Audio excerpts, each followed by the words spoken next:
ആവേശകരമായ പരസ്യ പ്രചാരണങ്ങൾ ഇന്നലെ അവസാനിച്ചതോടെ ഇന്ന് സംസ്ഥാനത്ത് നിശബ്ദ പ്രചാരണം നടക്കുകയാണ്. സ്ഥാനാർത്ഥികൾ വോട്ടർമാരെ നേരിൽ കണ്ട് വോട്ടുറപ്പിക്കുന്ന തിരക്കിലാണ്. സംസ്ഥാനത്ത് ഉടനീളം ഏകദേശം 2.71 കോടി വോട്ടർമാരാണ് ഇത്തവണ ജനവിധി നിശ്ചയിക്കുന്നത്. വോട്ടെടുപ്പിന് തൊട്ടു മുൻപ് എന്തെല്ലാമാണ് പൊതുജനത്തിന്റെ മനസ്സിലെന്ന് നോക്കാം. നാളെ വോട്ടെടുപ്പാണ്, പോളിംഗ് സ്റ്റേഷനിലേക്ക് പോവാണ്. എന്താണ് പ്രതീക്ഷ? തുടർഭരണമായിരിക്കുമോ അല്ലെങ്കിൽ മറ്റേതെങ്കിലും UDF-ഓ NDA-ക്കോ ഒരു മുൻതൂക്കം കാണുന്നുണ്ടോ?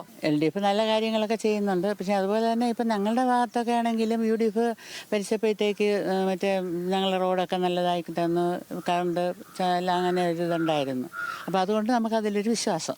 BJP വരാനാണ് ഇഷ്ടം, പക്ഷെ അവർ വരാൻ സാധ്യത ഭയങ്കര കുറവാണ്. പിന്നെ കോൺഗ്രസ് കയറിയാൽ കൊള്ളാമെന്നുണ്ട്. ഇതുവരെയുള്ള ഒരു അനുമാനം വെച്ച് അത് UDF-ന് അനുകൂലമായിരിക്കും എന്നാണ് എനിക്ക് തോന്നുന്നത്.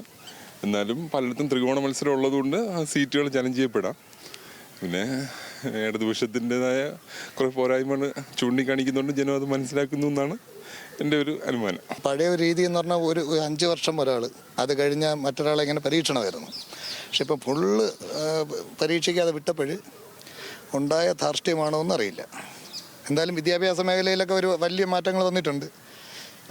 ഒരുപാട് പേർക്ക് അവർ പറഞ്ഞാലോ പൂർണ്ണമായി ദാരിദ്ര്യ വിമുക്തമൊന്നുമല്ല, എന്നാലും കുറേ മാറ്റങ്ങൾ വന്നിട്ടുണ്ട്.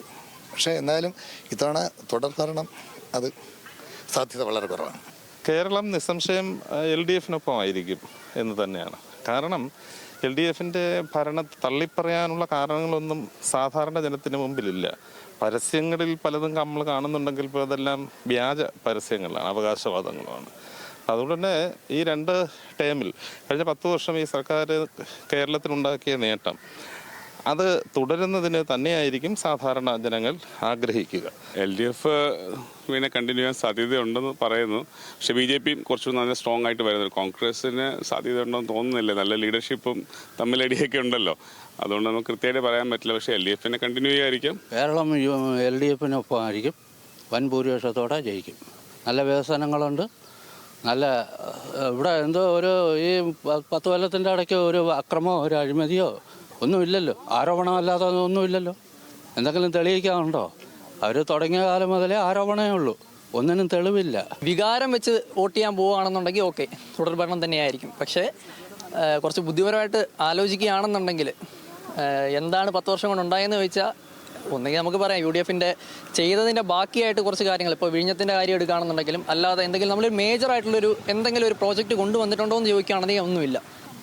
പൊതുജനങ്ങളോട് നമ്മൾ എന്താണ് പ്രതീക്ഷ, തെരഞ്ഞെടുപ്പുമായി ബന്ധപ്പെട്ട പ്രതീക്ഷ എന്ന് ചോദിക്കുമ്പോൾ അവർക്ക് പല അഭിപ്രായങ്ങളുമുണ്ട്. മെയ് 4-ന് അറിയാം കേരളത്തിൽ തുടർഭരണമായിരിക്കുമോ അല്ലെങ്കിൽ ഭരണമാറ്റം ഉണ്ടാകുമോ എന്നൊക്കെ. ക്യാമറ പേഴ്സൺ റിബിനൊപ്പം സരിസ ശോഭ ചന്ദ്രൻ, ന്യൂസ് മലയാളം, തിരുവനന്തപുരം.